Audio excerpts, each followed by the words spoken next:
देखिए, हमारी हिंदी जहाँ से चालू होती है, हम वो टॉपिक के बारे में आपको थोड़ा सा बताते हैं, है ना। कहाँ से? वर्णमाला। जब हम लोग, या मैं भी कभी रहा हूँगा, छोटे फर्स्ट से स्टार्ट किए हैं, या अभी जो KG 1 से स्टार्ट करते हैं, पहले जब बच्चों को सिखाया जाता है क्या? वर्णमाला। तो वर्णमाला एक ऐसा टॉपिक है जिसमें अगर हम उसके अंदर डेप्थ में पढ़ें तो उसमें बहुत सारी चीज़ें होती है जो हमको पता नहीं है अभी। तो थोड़ा सा देखते हैं इसके बारे में, है ना। तो पहले बताइए कि वर्णमाला में कुल कितने वर्ण होते हैं? ठीक है, हाँ। अब देखते हैं हम कि वर्णमाला की परिभाषा क्या आ जाएगी पहले तो आप बोल सकते हैं कि वर्णों के व्यवस्थित समूह को हम क्या बोलेंगे? वर्णमाला। है या नहीं? बोल देंगे। तो यहाँ पे लिख दे रहा हूं मैं,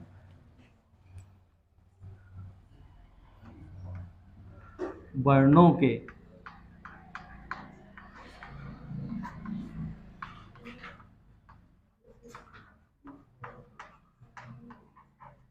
व्यवस्थित समूह को क्या बोलेंगे हम? वर्णमाला बोलते हैं। ठीक है,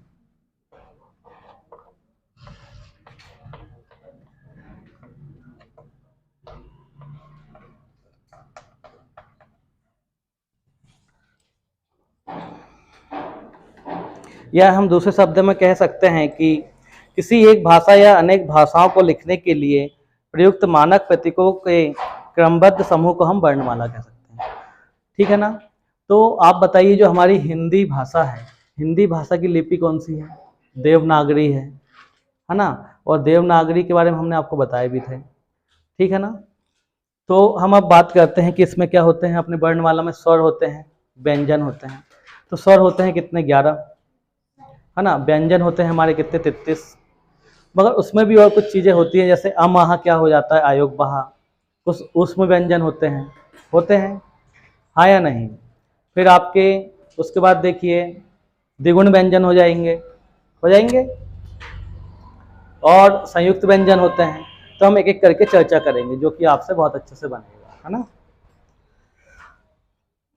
यहाँ तक आ गए हैं तो इनको आप काउंट करें तो कितने हो गए हैं? स्वर कितने हो जाते हैं? 11। ठीक है। और आपसे कोई पूछे कि अमहा क्या है, तो आप क्या बताएंगे? अम और आहा, ये दोनों क्या हैं? आयोग बहा।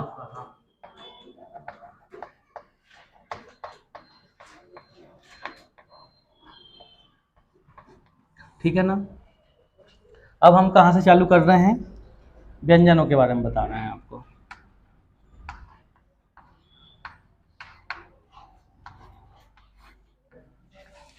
व्यंजन अपने कहाँ से चालू होते हैं? का से। मगर हम आपको जैसा बता रहे हैं वैसा लिखना है आपको। ठीक है ना। का, चा, टा, ता और पा। बोलिए जरा इसके बाद।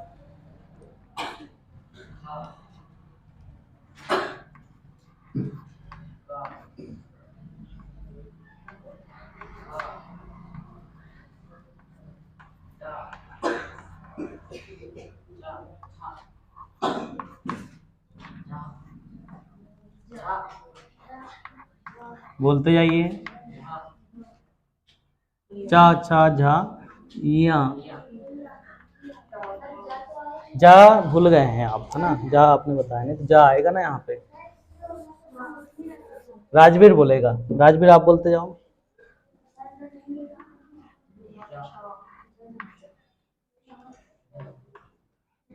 झा, या, टा,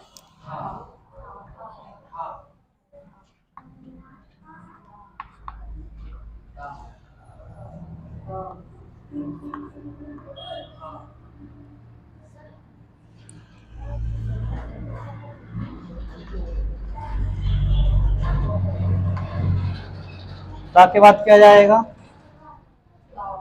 हाँ, ता, फिर था,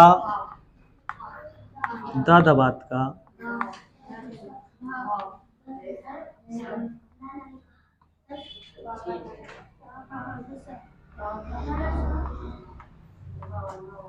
पा,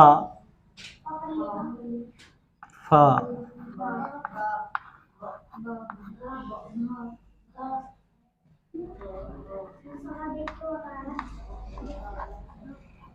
मा। ठीक है ना।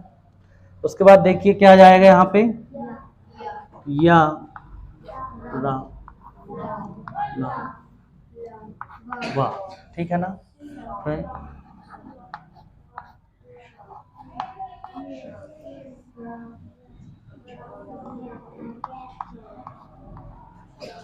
हाँ, और भी आते हैं मगर हम उधर बताएंगे आपको। पहले यहाँ अभी देखिए जरा 1 मिनट, यहाँ पे लिख दे रहे हैं ना जो बचे हुए हैं। ठीक,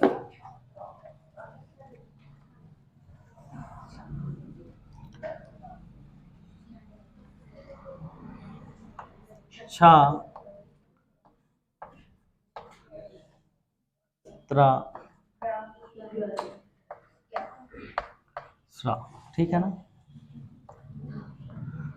यहीं तक, हाँ या नहीं। ठीक है ना।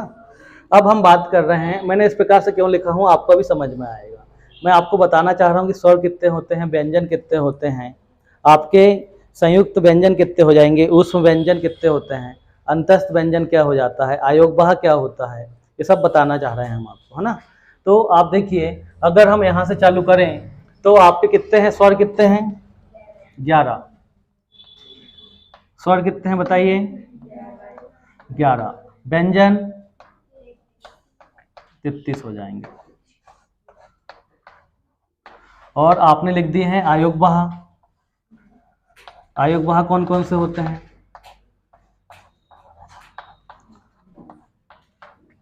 अम और आहा हो जाएगा।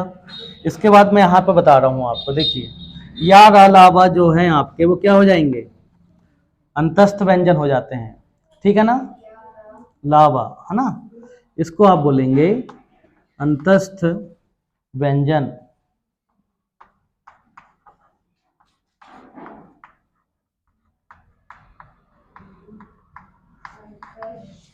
और ये क्या हो जाएंगे आपके ऊष्म व्यंजन।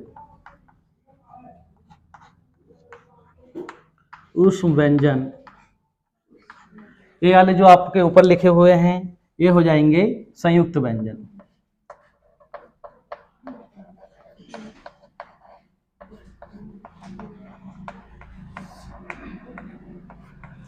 और देखिए डम और डह जो हो जाएगा आपका ए, और इनको आप बोलते हैं द्विगुण व्यंजन।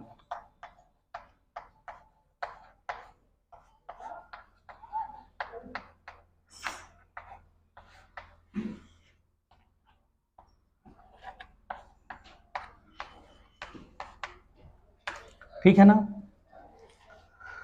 तो ये सब आपको पता होना चाहिए। अब हम बात करेंगे इसके बाद में कि संयुक्त व्यंजन किन किन अक्षरों से मिलकर बना है या किन किन वर्णों से मिलकर बना है, जो कि मोस्ट इंपॉर्टेंट है, कई बार पूछा जाता है।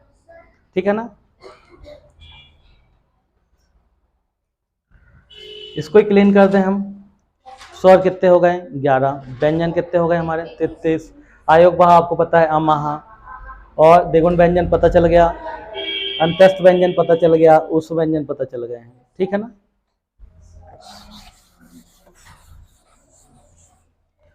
अब अगर हम आपको बोलें कि छा किससे मिलके बना है, देखिए छा जो मिलके बना है वो आपका आधा का और किससे बना है, ये हलंत लगाए आप नीचे, है ना, सा। ठीक है, उसके बाद देखिए त्रा, आधत्ता और रस, ज्ञानी किससे, आधा जा और यहां से।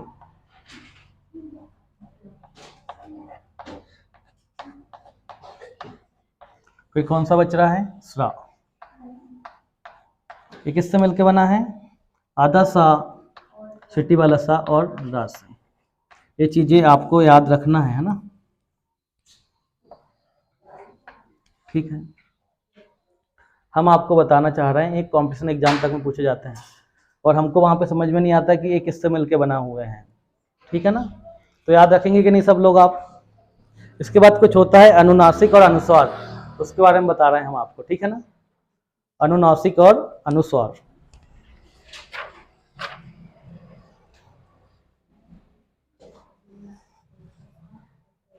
अगर और ज़्यादा डेप्थ में जाएं हम तो देखिए हमारा जो मुख होता है इसमें यहाँ पे कंठ होता है, कंठ के बाद आप ऊपर आएंगे तालु हो जाती है, मूर्धा हो जाता है, दंत और ओष्ठ होता है, हाँ या नहीं।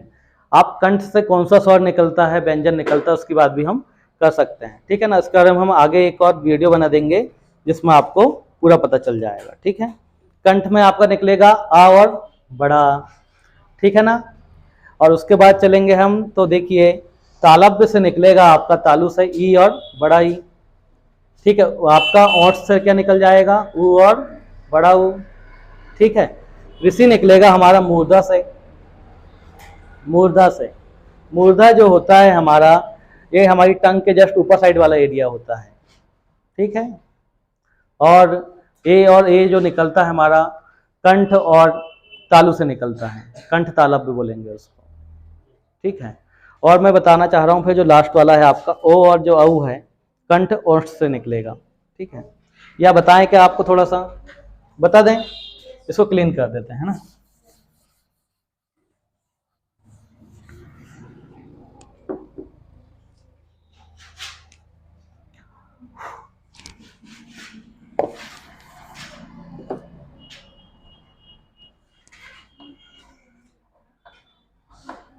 कंठ से कौन सा निकलेगा आ और बड़ा आ, कंठ के बाद हम आगे बढ़ेंगे तो क्या जाएगा तालु, या जिसको आप तालव्य बोल सकते हैं, बोलेंगे क्या बताइए, तालव्य।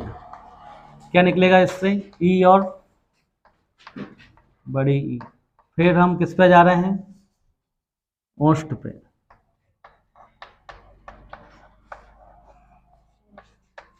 इससे निकलेगा ऊ बड़ा ऊ। मूर्धा पे आते हैं तो क्या निकलेगा ऋषि, ठीक है ना। और क्या बच रहा है फिर ये मूर्धा है, हाँ उसको अच्छे से उच्चारण कीजिए। आपकी जो हिंदी जो चालू होती है ना यहीं से चालू होगी कि नहीं, वर्णमाला से। अगर आप मूर्धा को मूर्धा बोल देंगे तो बहुत अंतर हो जाएगा, मूर्धा है, उच्चारण और मात्राएं आपको सही से करेंगे, है ना, ठीक। मूर्धा के बाद क्या बता रहे थे हम आपको, ये जो कंठ और कंठ तालव्य से चालू होगा अपना, ये कौन कौन से हो जाएंगे आपके ए और कंठ ओष्ठ से हो जाएगा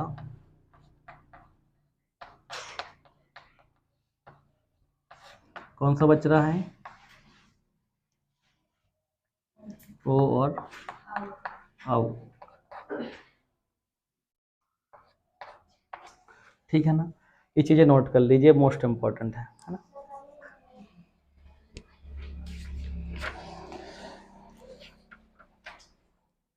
फिर ये देख लीजिएगा बस थोड़ा सा शॉर्ट में, अनुनासिक और अनुस्वार क्या होता है। जो अम की बिंदी होती है ना उसको हम क्या बोलते हैं अनुस्वार, और अनुनासिक किसको बोल देंगे आप, कहाँ बताएं, यहाँ पे बता देते हैं।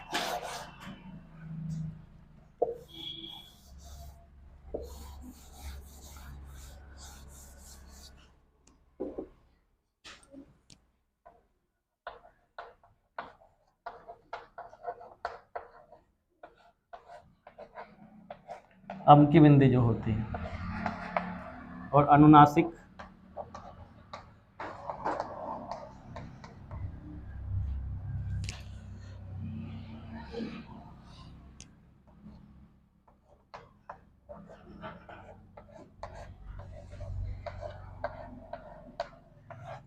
चंद्रकार वाली बिंदी। जैसे मैं कोई एग्जांपल बताऊं आपको, तो अंश मान लो लिखा हुआ है, अंश क्या हो गया, इसमें जो ऊपर अम की बिंदी है वो अनुस्वार है। और चंद्रकार के लिए देखिएगा कोई एग्जांपल बताइए जरा, जैसे लिखा है गांव या इस प्रकार से, ठीक है ना।